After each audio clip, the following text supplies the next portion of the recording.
শ্বশুর মিলে কই যায়? এই ফরিদ, আপনারা কিন্তু গালের দাঁত এই গাল থেকে ওই গালে দিয়ে যাবো। মুখ সামনে কথা বলবা। বেশরম কারে বললা তুমি? আসলেই তো কাকা, মাইয়ারে উঠাই নিয়ে গেছি কোনটা? সত্যি তো কাকা, আমার শ্বশুর কি আপনার বউরিয়া ভাইগে গেছে নাকি রাত বিরাতে আপনার বাড়ির ভিতরে উকি মারে? দেখছেন দেখছেন, জামাই শ্বশুর কারো কোনো লজ্জা নাই। এই জামাই, তুমি বিয়ে করছো কয় বছর? 4 বছর হয়েছে না? একটা বাচ্চা পয়দা করতে পারছো? আর তোমার শ্বশুরে দেখো, প্রত্যেক বছর একটা করে মেসির মতো গোল দিতেইছে। তুমি পারছো? একটাও তো দিতে পারো নাই। এই থামো তো, কারে কি কইতাছো? হ্যাঁ, আমার নাতিন জামাই গোল দিব কেমনে? হ্যাঁ, তার তো মুরাদ নাই। গোল দিতে পারে না। আমার জামাইয়ের পাও ভাঙ্গা, এই জন্য শট নিতে পারে না, গোলও দিতে পারে না। তোমাকে কোনো সমস্যা? আরে না, আমাকে কোনো সমস্যা না। এই নাতিন জামাই সত্যি কি তুমি পারো না? পারে না, বললাম তো জামাই পারে না। আরে আব্বা, আমি পারি না কে বলছে আপনারে? জামাই, মুরব্বীদের কথার মাঝখানে কথা বললাম না তো। বললাম তুমি পারো না, তাতে হইছে তাই। আরে অনেক কিছু হইছে, আপনি ধরবেন কেন? আর আমি পারি না মানে? আমি পুরুষ মানুষ, আমি পারি।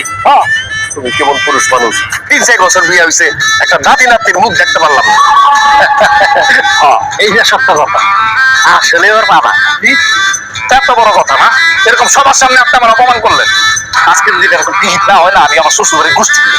আরে এই জামাই, এই জামাই কই যাও? আরে পাগল নাকি? আচ্ছা, আল্লাহ যদি খুশি হয়ে দেয়, আমার কিছু করার আছে, দিতাছে, আমি নিতাছি। পাগল হয়ে গেছে, হ্যাঁ? আর নাও আরো নাও, নিয়ে একটা ফুটবল খেলা টিম বানায় ফেলা। আরে 2টা ফুটবল টিম বানাবো। জামাইটা রেফারি নাইও। আম্মা, আপনার আজকে আমি একটা কথা বলতেছি। আমি যদি এইবারে জামাই হয়ে থাকি, আমি যদি আপনার বড়মের জামাই হয়ে থাকি, আমার কিন্তু একটা অধিকার আছে, ন্যূনতম একটা সম্মান আছে। সেই জায়গা থেকে আপনি আপনার একটা কথা বলতে চাই, সেটা হলো সাপ একটা কথা বলতেছি। আজকের পর থেকে আপনি আমার শ্বশুর আব্বার সাথে রাত্রে ঘুমাইবেন না। জামাই, তুমি এটা কি করতেছো? তোমার শ্বশুর আব্বা আমার লগে না ঘুমাইলে কার লগে ঘুমাইবো? আমার শ্বশুর আব্বা আমার সাথে ঘুমাইবে। ছি ছি ছি, এসব কি করতেছো? কন্যাকে এই ব্যাকল জামাই, কি বলো তুমি এইগুলা কথা? আমি শ্বশুর হইয়া মেয়ে জামাইয়ের সাথে কেমনে ঘুমাবো? তুমি কিন্তু একদম অতিরিক্ত করতেছো। শ্বশুর বাড়ি কেউ এমন পাগলামি করে? পাগলামি আমি করতেছি না, পাগলামি করতেছে তোমার আব্বা যান। আর তার পাগলামির কারণে আমরা সবাই পাগল হয়ে যেতেছি। এক কাম করো, এই বাড়ির নাম পাগল বাড়ি দিয়ে দাও। মা, তুমি এখন এগুলো কেমনে সামাল দিবা দাও, আমার কিন্তু আর ভালো লাগতেছে না। আপনি মানুষের সামনে জামাইরে উল্টা পাল্টা কথা কইতেছেন কেন?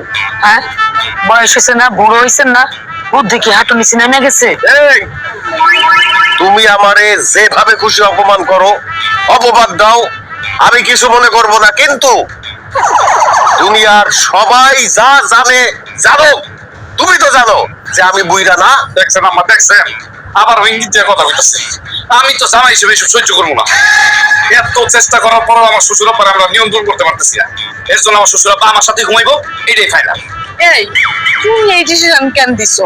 হ্যাঁ, আমগো বিয়ে হয়েছে 3-4 বছর হয়ে গেছে, আমগো এখন পোলাপাইন হইলো না। আর রাত্রেবেলা যদি আলাদা ঘুমাও, আমগো বাচ্চা কাচ্চা কেমনে হইব? আগে নিজের চিন্তা কর।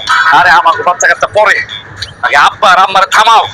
আরে কি যে হইব আমি বুঝতেছি না। আব্বা চলেন, আপনি আমার সাথে, আচ্ছা আজকে আপনি আমার সাথে ঘুমাইবেন। আসেন, আরে আসেন, আর দূর আসেন, আমি আপনার আম্মার লগে ঘুমাইতে দিব না। এই, কি করে?